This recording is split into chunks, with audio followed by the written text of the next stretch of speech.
Hello மக்களே, எல்லோரும் எப்படி இருக்கீங்க? நல்லா இருக்கீங்களா? Good morning.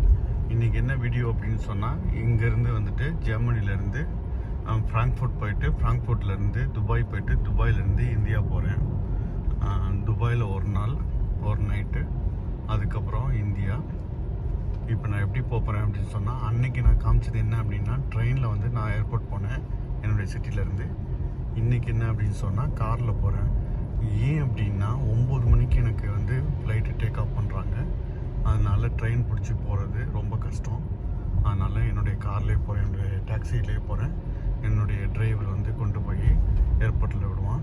இப்போ மணி என்ன அப்படின்னு பார்த்தீங்க அப்படின்னா 3:50 ஆச்சு. ஏன் இவ்வளோ சீக்கிரம் நான் கிளம்புறேன் அப்படின்னா 9 மணிங்கிறதுனால இன்றைக்கி வெதர் வந்து சரியாக இல்லை. அதனால் வந்து கொஞ்சம் பார்த்து பொறுமையாக போகணுங்கிறதுக்காக கிளம்பிட்டோம். இதுவே நான் எப்படி போனேன் அப்படின்னு சொன்னால், ஏர்போர்ட்டுக்கு என்னுடைய சிட்டிலேருந்து என்னுடைய வீட்டிலேருந்து நான் இது ட்ராம் எடுத்துகிட்டு, அதுக்கப்புறம் இது ரயில்வே ஸ்டேஷன் போயிட்டு, ரயில்வே ஸ்டேஷன்லேருந்து ஃப்ராங்க்ஃபர்ட் ஏர்போர்ட் போயிட்டு அங்கேருந்து நான் கிளம்புனேன். இப்போ வந்துட்டு டைம் இல்லாததுனால என்னுடைய கார்லேயே நான் போகிறேன். என்னுடைய சிட்டிலேருந்து ஃப்ராங்க்ஃபர்ட் ஏர்போர்ட் வந்து எவ்வளோ தூரம் இருக்குது அப்படின்னா 200 கிலோமீட்டர்.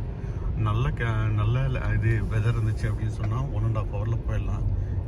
ஆல்ரெடி வந்து இங்கே வந்துட்டு வெதர்லாம் சரியில்லை, பயங்கர ஸ்னோ அதெல்லாம் வந்துட்டுருக்கு. அதனால் ஃபாஸ்ட்டாலாம் போக முடியாது, ஸ்லோவாக தான் போகணும். என்னுடைய ஃப்ரெண்டு என்னுடைய டிரைவரை பார்த்தீங்க அப்படின்னு சொன்னால், எனக்கு மேலே அங்கே வந்துட்டு பயங்கர எந்தூவாக இருக்கான். சொல்கிறேன் வந்து வெளியில் வந்து நிற்கவா அப்படின்னு சொல்லியிருக்கான். சரி ஓகே வெளில வா அப்படின்னு சொல்லியிருக்கேன். இன்னும் அவனோட வீட்டுக்கு போகிறதுக்கு இன்னும் ஒரு 500 மீட்டர் இருக்குது ஆக்சுவலாக.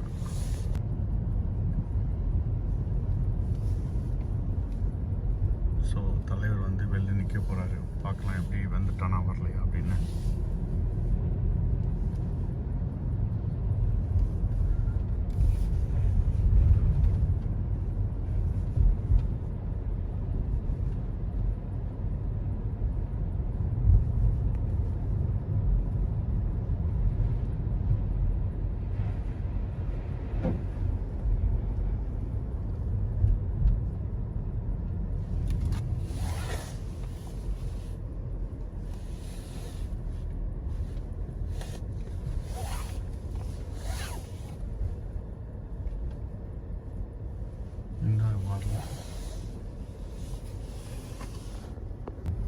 ஸோ என்னோடய ஃப்ரெண்டு வந்துட்டான் drive பண்ணிகிட்ருக்கான்.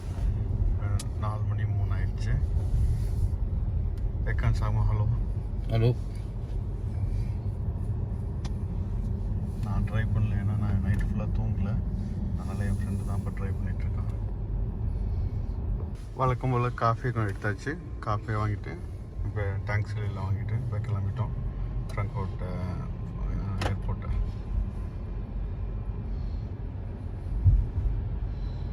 Was ist das? Wenn du Spur wechselst, so, wenn du neben der Spur bleibst, das dann aber kommt aus, diese ne? Geräusche. Das ist auch aus, glaube ich. Nee, ist nicht aus. Nein, das ist nichts aus. Aber wenn jetzt du dran gewesen wäre, der hätte mich nach da gezogen. Der zieht aber nicht. Ja, aber nur neue Auto, aber alte Auto nichts. So, இப்போ highway எடுக்கணும். Highway எடுக்கிறதுக்காக நாங்கள் wait பண்ணிகிட்ருக்கோம் சிக்னலில். இங்கே பாருங்கள், இங்கே தான் இருக்குது.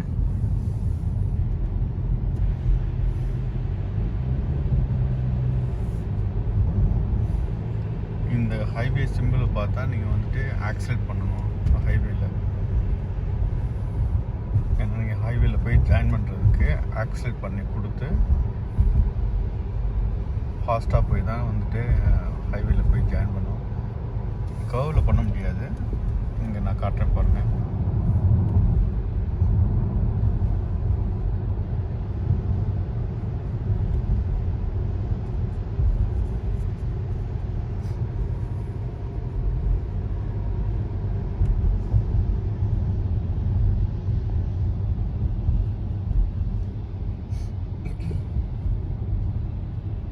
ஸ்ட்ரைட் ரோடு காட்டுதில்ல, இந்த ஸ்ட்ரைட் ரோடு காமிச்சதுக்கப்புறம் ஆக்சிலேட்டர் ஃபாஸ்ட்டாக கொடுக்கணும். கொடுத்துட்டு இண்டிகேட்டர் போட்டு ஹைவேல போய் ஜாயின் பண்ணணும். தலைவர் போட்டார்.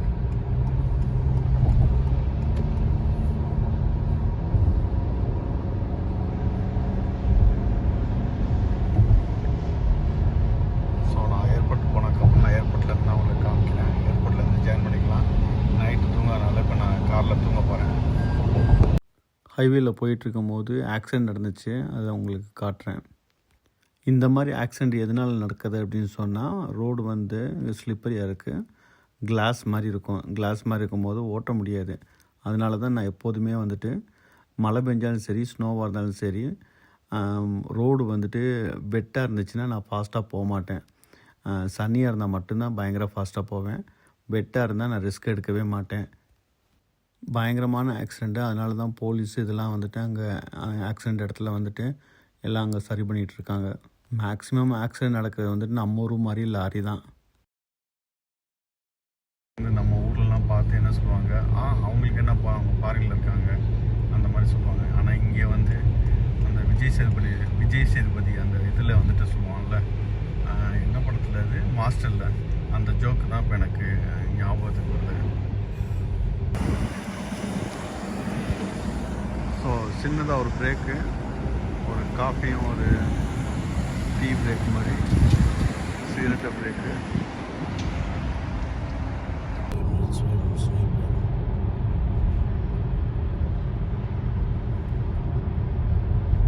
மக்களே, ஃப்ராங்க்ஃபர்ட் ஏர்போர்ட் வந்துருச்சு.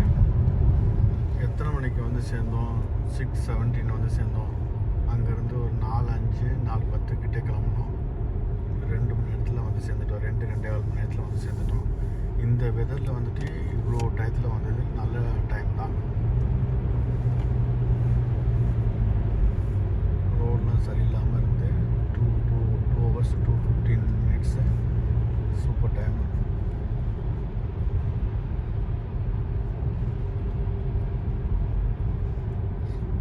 ஸோ நாங்கள் போக வேண்டியது டெர்மினல் 2 போகணும்.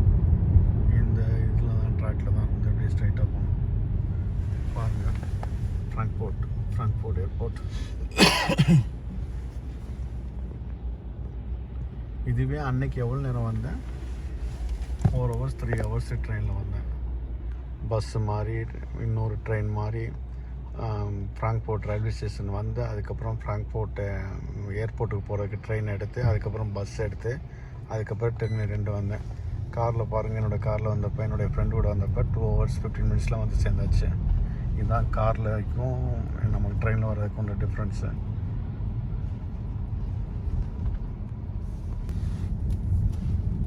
ஸோ என்ன தான் ஃப்ரெண்டு அந்த மாதிரி வந்தாலும் ஃப்ரெண்டுக்கு காசு கொடுக்க தான் செய்யணும்.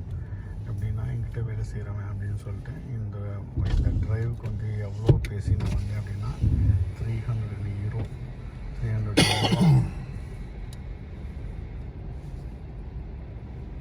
ஸோ இங்கே தான் வந்துட்டு இதை எடுத்துகிட்டு கார்டு எடுத்துகிட்டு உள்ளே போயிட்டு ஒரு 10 நிமிஷம் ஃப்ரீ. 10 நிமிஷம் ஃப்ரீ. 10 நிமிஷத்துக்கு அப்புறம் காசு. ஆனால் 10 நிமிஷத்துலேயே நாங்கள் எல்லாமே முடிச்சிடுவோம். ஸோ மக்களே, செக்இன் வந்து சீக்கிரம் முடிஞ்சிருச்சு. செம்ம ஃபாஸ்ட்டு. ஒரு 5 நிமிஷத்தில் முடிஞ்சிருச்சு. இன்றைக்கி வந்து ஏர்போர்ட்டில் வந்து கூட்டமே இல்லை. தெரியல என்ன அப்படின்னு சொல்லிட்டு இங்கேயும் சீக்கிரம் முடிஞ்சிடும். ஸோ மக்களே, எல்லாமே இமிக்ரேஷன் எல்லாத்தையும் முடிச்சுட்டு, செக்யூரிட்டி செக்லாம் எல்லாம் முடிச்சுட்டு வந்து வெயிட்டிங் ஏரியாவில் வந்து இருக்கேன். இன்றைக்கி என்ன பார்த்தீங்க அப்படின்னு சொன்னால், இன்றைக்கி ஏர்போர்ட்டில் பார்த்தீங்கன்னா மக்களே காணோம், யாரையுமே காணோம். யாரையும் மீன்ஸ் வந்துட்டு நிறைய பேரை காணோம், ரொம்ப கம்மியாக பேர் இருக்காங்க. எதனால் அப்படின்னு தெரியல. ஒரு வேளை வந்துட்டு தொடர்ச்சியாக நடக்கிற எதனால் அப்படின்னு தெரியல. ஒரு வேளை வந்து இந்த தொடர்ச்சியாக நடக்கிற இந்த ஃப்ளைட்லாம் வந்துட்டு ஆக்சிடென்ட்னாலையா இல்லை வேறு எதுவும்னாலையா எனக்கு என்னன்னு தெரியல. இல்லை ஒரு வேளை வந்துட்டு வெனஸ்டே அப்படிங்கிறதுனால நிறைய கம்மியாக இருக்காங்களா அப்படின்னு தெரியல. இல்லாட்டி மேபி வந்துட்டு கிளைமேட் சரியில்லை, ஃபுல் அண்ட் ஃபுல்லு ஸ்னோவாக இருக்குது. ஏர்போர்ட் வந்துட்டு ஃப்ளைட் வந்துட்டு டேக் ஆஃப் பண்ணுறதுக்கு எதுவும் ப்ராப்ளமாக இருக்குமா அப்படின்னு சொல்லிட்டு அதனாலயா அப்படின்னு தெரியல. நான் நினைக்கிறேன் மேக்ஸிமம் வந்து என்ன அப்படின்னா, இப்போ தொடர்ச்சியாக நடக்கிற வந்துட்டு ஆக்சிடெண்ட்லாம் நடக்குதில்ல ஃப்ளைட், இதெல்லாம் அதனால கூட இருக்கலாம் மேபி. பார்க்கல. நான் செக்யூரிட்டி செக்லாம் முடிச்சுட்டு நான் இப்போ உள்ளே வந்துட்டு வெயிட்டிங் ஏரியாவில் உட்காந்துருக்கேன். இன்றைக்கி என்ன அப்படின்னு பார்த்தீங்கன்னா, என்னுடைய லைஃப்லேயே வந்துட்டு இவ்வளோ சீக்கிரமாக நான் வந்தது கிடையாது. எல்லாமே சேர்த்து செக்இன் வந்துட்டு பேக் போட்டதும் வந்துட்டு ஒரு 10 நிமிஷத்தில் போட்டு முடிச்சிட்டேன். நான் வந்தோடனே நான் தான் ஃபஸ்ட்டாக போய் இது பண்ணேன். நிறையா பேர் போட்டு முடிச்சிட்டாங்க. நான் வந்தோடனே வெயிட்லாம் பண்ணாமல் உடனே வந்து போட்டு முடிச்சிட்டேன். இங்கே வந்துட்டு செக்யூரிட்டியும் வந்துட்டு இன்னும் திறக்காமல் இருந்துச்சு. அதுக்கப்புறம் திறந்த உடனே உள்ளே வந்து எல்லாம் முடிச்சுட்டு வந்தாச்சு. செக்யூரிட்டி செக் வரதுக்கு முன்னாடி வந்துட்டு சரி, அங்கே வந்துட்டு ஒரு காஃபி ஷாப் இருந்துச்சு, ஸ்டார்பக்ஸ் இருந்துச்சு. சரி, போய் அங்கே போயிட்டு காஃபி ஏதாவது குடிக்கலாம் அப்படின்னு சொல்லிட்டு ஒரு க்ரொசான்ட்டும் ஒரு ஐஸ் காஃபியும் வாங்கினேன். ஐஸ் காஃபின்னு பிஸ்தாத்தன் போட்டு ஒரு ஐஸ் காஃபி வாங்கினேன். ரெண்டு சேர்த்து எவ்வளோ வந்துச்சு அப்படின்னு சொன்னால் 10 யூரோ 20 சென்ட் வந்துச்சு. ஆனால் வந்துட்டு க்ரோசாண்ட் நல்லா இருந்துச்சு, சாப்பிட்டு முடிச்சிட்டேன். ஆனால் அந்த ஐஸ் காஃபி வந்து வித்து ஆனால் வந்துட்டு ஐஸ் காஃபி வித் பிஸ்தாத்தன் வந்து பார்த்திங்க அப்படின்னு சொன்னால் பயங்கர இனிப்பு, செம்ம இனிப்பாக இருந்துச்சு. குடிக்கவே முடியல. அதில் வந்து ஒரு கால்வாசி குடிச்சிட்டு மற்ற எல்லாத்தையுமே அப்படியே வந்து டஸ்ட்பினில் தூக்கி போட்டு செக்யூரிட்டி செக்கு உள்ளே வந்துட்டு எல்லாம் முடிச்சுட்டு வந்துட்டேன்.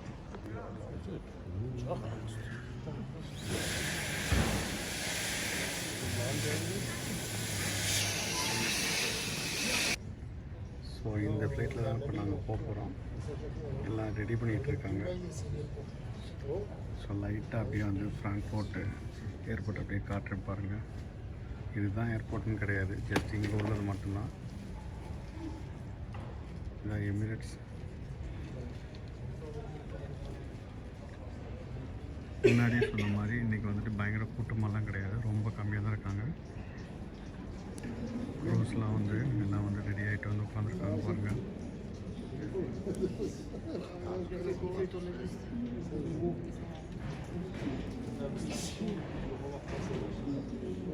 க்ரூஸ்லாம் வந்து பார்க்குறதுக்கு அந்தளவுக்கு பெருசாகவும் கிடையாது. மக்களை எல்லாம் முடிஞ்சிட்டு இப்போ ஃப்ளைட்டுக்குள்ளே போக போகிறோம். இவ்வளோ நேரம் வந்து சேட் பண்ணிவிட்டு ஃபோன் பேசிட்டு சும்மா அரட்டடிச்சிட்டு இருந்தேன், அதனால தான் வீடியோ எதுவுமே எடுக்கலை. இப்போ வந்துட்டு ஃப்ளைட்டுக்குள்ளே எல்லோரும் போக போகிறோம். 9:40க்கு ஃப்ளைட்டு டேக் ஆஃப். நல்லபடியாக வந்து ஃப்ளைட்டு போய் சேரணும் அப்படின்னு சொல்லிட்டு எல்லோரும் வந்துட்டு கடவுள்கிட்ட வந்து இது பண்ணுங்கள். ஃப்ளைட் உள்ளே வந்து உட்காந்தாச்சு. ஆனால் ஃப்ளைட் வந்து ஃபுல்லாக ஆகலை, ஃபுல்லாக ஃப்ரீயாக இருக்குது. என்னுடைய சீட் வந்து 18H. So EK 044 Frankfurt to Dubai, Emirates 044 Frankfurt to Dubai, 18H. ஃபுல்லாக ஆகலை.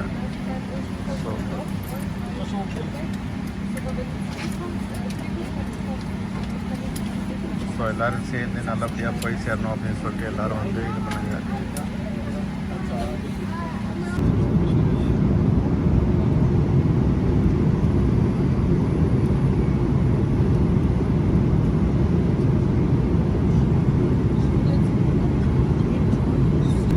ஸோ ஃப்ரெண்ட்ஸ், துபாயை நெருங்கிட்டோம். துபாய் நெருங்கி வந்துட்டு அது என்னன்னு எனக்கு தெரியல. துபாய் போகிற நாள் சொன்னாலே எனக்கு அவ்வளோ ஒரு சந்தோஷமாக இருக்கும். ஜெர்மனிக்கு அடுத்து துபாய்னா எனக்கு அவ்வளோ இஷ்டம். அங்கே போனாலே வந்துட்டு நான் ரொம்ப ஹாப்பியாக இருப்பேன். அங்கே போய் செம்ம என்ஜாய் பண்ணுவேன்.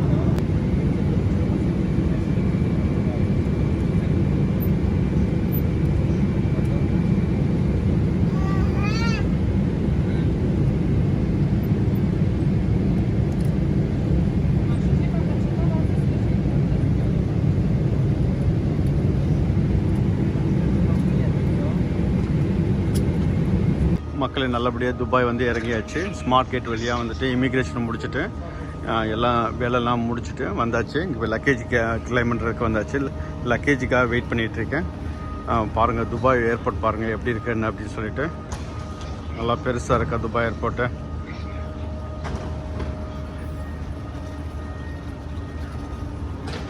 பாருங்கள் எப்படி இருக்குது அப்படின்னு சொல்லிட்டு லக்கேஜுக்காக வெயிட் பண்ணிகிட்ருக்கேன்.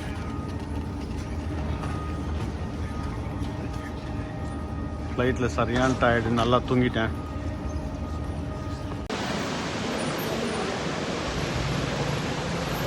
ஏ மச்சான பார்த்தீங்களா, ஏ மச்சான காணாயிங்க. ஸோ எல்லா ஃபார்மாலிட்டி முடித்து வெளியில் வந்தோம். உடனே எனக்கு வந்துட்டு பசி வந்து என் மச்சான்கிட்ட கேட்க, என் மச்சான் ரெஸ்டாரண்ட்டை கூப்பிட்டு போக என்னடா சாப்பிட்லாம் அப்படின்னு சொல்கிறப்ப, சரி வா எங்கேயாவது பக்கத்தில் இருக்க ரெஸ்டாரண்ட்டில் போய் நல்ல கறி சாப்பிட்லாம் அப்படின்னு சொன்னப்போ அவன் வந்து சொன்னான், சரி வா பக்கத்தில் வந்துட்டு ஆப்கானிஸ்தான் ரெஸ்டாரண்ட் இருக்குது, அங்கே போய் காபுலி தொடர் பீஸ் சாப்பிட்லாம் அப்படின்னு போய் சொல்லி கூப்பிட்டு போய் அங்கே ஆர்டர் பண்ணி எல்லாம் வந்துச்சு. சாப்பாடு வந்தவுடனே நாங்கள் வழக்கம் போல் ஒரு கட்டுன்னு கட்டிட்டு, நமக்கு தான் சாப்பாடு பார்த்தோன்னே நமக்கு ஒரே வந்து சொர்க்கம் மாதிரி தெரியுமே, செம்ம கட்டிட்டு அதுக்கப்புறம் அப்படியே முடிச்சுட்டு போய் ரூமில் போய் தூங்கியாச்சு. ஸோ ஃப்ரெண்ட்ஸ், என்னோடய வீடியோ முடிஞ்சிருச்சு. ஃப்ராங்க்ஃபர்ட்லேருந்து துபாய் எப்படி வந்தேன் அப்படின்னு சொல்லி உங்களுக்கு எல்லாத்தையும் காமிச்சிட்டேன். என்னோடய வீடியோ உங்களுக்கு பிடிச்சிருந்துச்சுன்னா லைக் பண்ணுங்கள், ஷேர் பண்ணுங்கள், கமெண்ட் பண்ணுங்கள், சப்ஸ்கிரைப் பண்ணுங்கள்.